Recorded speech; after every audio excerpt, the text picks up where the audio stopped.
Saya mohon maaf Pak Gubernur, saya nggak bisa membela di sosmed karena saya pun babak belur juga. Ternyata yang di internet membuli itu pengecut semua. Silat. Ya, sekarang banyak orang pandai bersilat, silat lidah. Bukan itu. Anak-anak muda kita, selamatkan anak kita dari narkoba, selamatkan dari LGBT, selamatkan dari pergaulan bebas. Anak muda, hawa nafsu bergelora, darahnya bergejolak. Ini kalau tidak disalurkan pada kegiatan yang positif, dia akan rusak. Maka kalau mau anak muda Anda selamat, datanglah tiru program Masjid Cut Nyadim. Hai seluruh pengurus-pengurus masjid di seluruh Indonesia, Malaysia, Brunei Darussalam, Thailand, Patani Selatan, Moro, Filipina. Ustadz kok pede kali ngomong, loh ini kan akan diupload, jangan lupa subscribe, like, and share.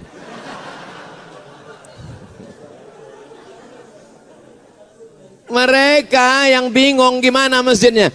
Mohon maaf, kita kadang berkecil hati di sebagian masjid itu, maaf beri maaf, ini tidak ada terjadi di Jakarta. Adapun di Jakarta, Pak Wakil Ketua DMI tadi sudah ngasih tahu, masjid di Jakarta, sholat subuhnya sudah seperti sholat Jumat. Kalau sudah sholat subuh seperti sholat Jumat, tak lama lagi Palestina akan merdeka. Dulu Palestina dibebaskan oleh Umar bin Khattab, Arab Quraisy. Dulu Palestina sudah dibebaskan oleh Salahuddin Al-Ayyubi, Sultan Saladin, Kurdistan, dari Kurdi. Dulu Palestina sudah dibebaskan, Konstantinopel dibebaskan oleh dia, Muhammad Al-Fatih, Turki. 3 bangsa besar sudah dapat jatah. Arab Quraisy sudah, Kurdi sudah, Turki sudah. Siapa yang belum? Orang Jakarta. Yang akan membebaskan Palestina, pemuda-pemuda yang istiqomah. Bikers subuhan. Tulis berikut ini pemasangan jaket kepada Ustadz Abdul Somad dari Bikers subuhan. Pakai begitu habis pakai foto-foto. Selesai itu saya pun naik lah jam 5 subuh ke masjid. Habis itu masuk angin. Selesai dari masjid langsung ketuanya datang. Mohon maaf Pak Ustadz, ya itu tolong jaketnya dibuka lagi. Rupanya untuk foto aja. Enggak apa-apa, tapi kita tetap bangga. Kenapa? Yang ke masjid adalah anak-anakmu. Udah, itu di Jakarta, di tempat lain menyedihkan. Yang ke masjid nih yang udah ya diintai-intai malaikat maut. Yang udah ingat mati. Masjid kita Masya Allah Tabarakallah tuh anak-anak muda berdiri. Anak muda. Gimana anak muda ini bisa berdiri? Enggak dapat tempat. Masjid aja nggak bisa masuk, apalagi di sorga. Ustadz Somad jangan sombong ya. Justru orang yang sombong itu yang tidak akan masuk surga, betul? Loh, banyak yang la yadkhulul jannah, tak masuk surga man kana fi qalbihi, siapa yang dalam hatinya mithqala habbatin min khardalin min kibrin, ada sombong sebesar biji sawi. Saya akan menyampaikan ini tepat pada 7.20. Setelah itu saya mohon izin. Loh, Ustadz yang ngajak orang sholat berjamaah, apa enggak sholat isya? Saya sudah jamak takdim. Ini perlu saya jelaskan, jangan nanti jadi fitnah. Ustadz Somad diajak oleh gubernur nggak sholat isya berjamaah. Pak Gubernur lagi yang kena.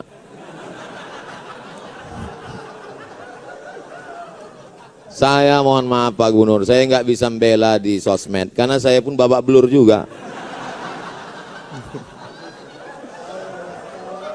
Tapi insya Allah kalau kita tidak ada dendam, tidak ada marah, semuanya enjoy, semua kritikan itu kita anggap sebagai cara orang untuk menunjukkan bahwa kita rendah di hadapan Allah Subhanahu wa Ta'ala.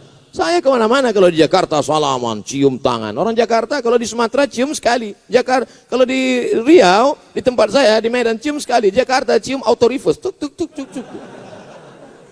Baju dicari, luar biasa sambutan orang Jakarta. Disambut, diberi kursi, ceramah, letak tinggi. Di sini aja saya ceramah berdiri. Luar biasa. Itu kalau tidak dibully orang, kalau tidak diijai orang, itu lama-lama muncul ujub kita, muncul takbur kita. Dipanggil Al-Mukarram, Al-Ustadz, Sahibul Fadilah, Profesor, Doktor, Abdul Somad, LCM. Lobang hidung hampir sebesar terowongan Mina. Tapi begitu kita dibully, diejek orang baru sadar. Di situ dia panggil aja, Somad, Tomat, Kurus kering krempeng gitu dia. Dulu awal-awalnya saya termasuk orang emosi juga. Begitu dia bully sekali, saya lapor ke Polda. Lapor Polda panggil, saya datang 2 kali, saya datang ke kejaksaan. Udah saya duduk, mana dia Pak yang bully saya kemarin? Mencret. Sejak itu saya nggak mau lapor lagi. Ternyata yang di internet bully itu pengecut-pengecut semua. Pernah jumpa saya di parkiran mobil. Saya kalau di Riau nggak pernah pakai pengawal, nggak ada pakai, saya nyetir sendiri. Ketemu saya itu yang ngejek, saya kejar, pantang-panting lari. Oleh sebab itu maka Allah membela. Saya tidak pernah menyusun skenario harus begitu, harus begini. Enggak, saya belajar aja. Belajar saya ke Sudan, habis itu nulis disertasi. Sidang saya 24 Desember. Diumumkan oleh Profesor Dr. Umar Al-Ma'ruf Ali dengan ini. Setelah menyidangkan disertasi setebal 637 halaman, maka anak Indonesia ini melayak dapat gelar PhD Doctor of Philosophy dengan gelar Doctor of Philosophy Mumtaz Cum Laude gitu. Selesai bulan Desember. Bulan Januarinya terbang saya ke Brunei Darussalam, diumumkan oleh Rektor Unnisa dengan ini melantik Profesor Dr. Abdul Somad LCMA sebagai visiting professor pada Faculty of Usuluddin University Islam Sultan Syarif Ali Brunei Darussalam. Selesai, habis, itu aja kok repot. Oleh sebab itu saudara yang dimuliakan Allah SWT, jangan pernah berharap kepada manusia, jangan pernah bersandar kepada manusia, bersandarlah kepada Allah. Apa pernah saya membalas caci maki sumpah serapah di YouTube, di Instagram? Ada? Tidak ada, orang saya nggak baca.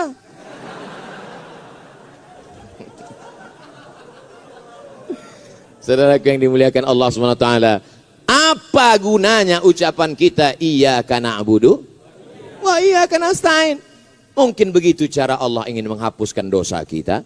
Mungkin begitu cara Allah ingin mengangkat derajat kita. Bayangkan, kita tidak pernah memikirkan dia sekalipun, tapi dia memikirkan kita 24 jam. Siang malam dia berpikir gimana cara membuli, gimana cara membuli. Sementara kita nggak pernah mikirkan dia, walau sedetik pun. Kasihan deh lu. Loh kok jadi curhat jadinya? Saudara yang dimuliakan Allah Subhanahu wa taala, maka masjid itu yang dijual adalah programnya. Kalau sholat cuman masjid dipakai untuk cuman sholat Jumat, apa gunanya masjid? Allahu Akbar, Allahu Akbar. Kami pun mampir ke masjid. Saya diundang jam 4 subuh. Naik mobil dijemput, datang. Pas dengar suara azan, kami pun mampir. Ini udah dengar suara azan, kami pun mampir. Rupanya azan handphone. Masjid dikunci.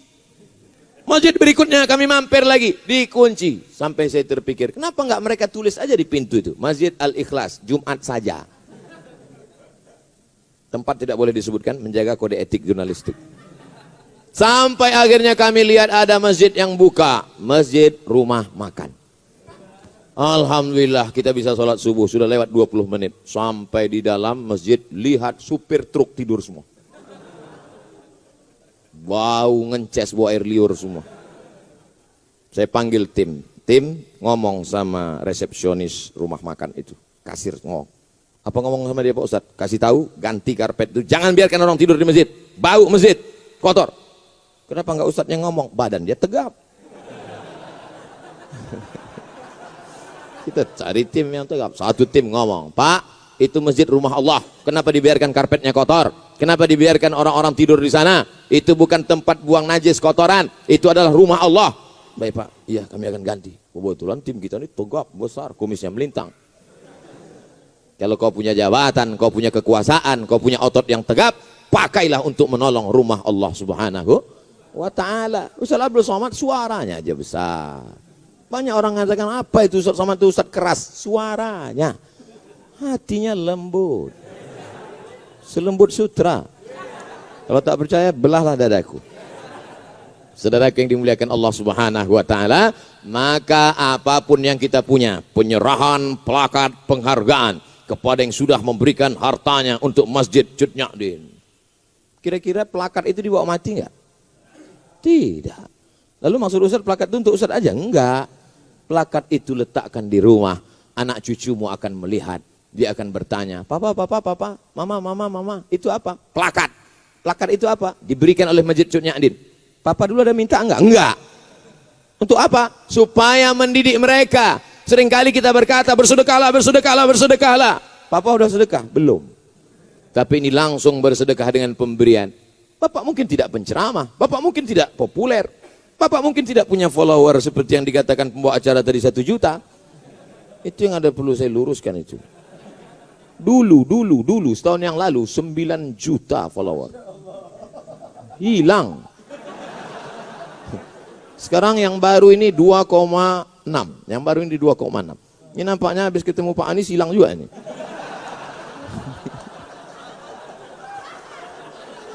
Ada lagi yang dimuliakan Allah SWT. Makanya harus follow. Udah follow atau belum? Artinya apa? Bahwa pendidikan itu bukan hanya ucapan kata-kata yang diuntai begitu indah, tapi langsung action. Jangan sampai NATO, no action, talking only. Sebab itu ada actionnya. Alhamdulillah, masjid cantik, kaligrafinya, Masya Allah, tabarakallah. Setiap orang masuk kemari pasti semuanya berdecak kagum melihat lampunya. Macam melihat kucing. Wabtaghi fima atakallahu ad-daral akhirah. Carilah persiapanmu untuk akhirat. Salat tahajud semalam suntuk, silakan.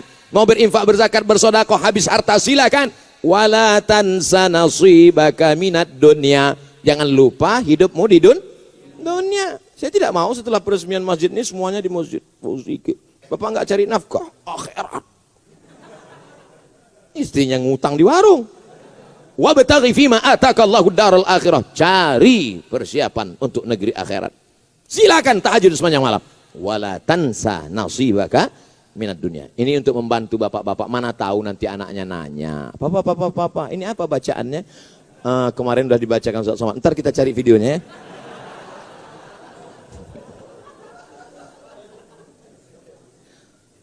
Yang punya masalah dalam hidup. Hidup adalah tempat masalah. Berani hidup, berani menghadapi masalah. Takut hidup, jangan. Wa may yattaqillaha yaj'al lahu makhraja. Siapa yang bertakwa kepada Allah, maka Allah akan berikan dia makhraja. Makhraja, solusi terhadap masalah yang dia hidup. Apapun masalah hidupmu, kuncinya satu, takut kepada Allah. Ini sekarang orang takutnya bukan sama Allah. Ayyalas salah. Iya Pak. Kalau atasannya yang manggil, ya Pak, sebentar Pak. Oke Pak, iya Pak. Datang jam 7 ya, 6.30 sudah duduk. Tapi kalau panggilan Allah, ayyalas salah. Tetap. Ente enggak ke masjid? Waktu panjang, brother.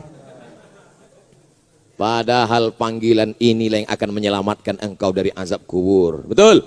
Panggilan inilah yang melapangkan alam barzahmu. Maka sebelum salam kau katakan, Allahumma inni a'udzubika min azabi jahannam, wa min azabil qabri, wa min fitnatil mahya wal mamat, wa min syarri fitnatil masihid dajjal. Itu yang menyelamatkan engkau di hadapan Allah. Inna awwala ma yuhasabu bihil amdu yaumal qiyamah. Yang pertama kali dihisab, dihitung, dikira pada hari kiamat nanti, salatuhu.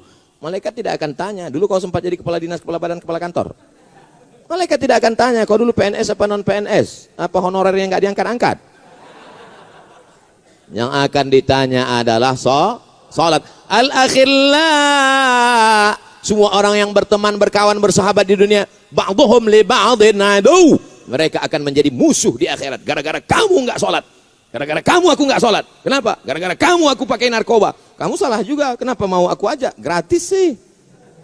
Tapi orang bertakwa illal muttaqun. Orang bertakwa akan saling memuji, puji, memuji. Gara-gara bapak saya tahu masjid itu cantik dan indah. Gara-gara Pak Umar saya datang ke masjid Cut Nyak Dien. Kalau tidak maka mungkin sampai mati saya tak akan mampir ke masjid ini.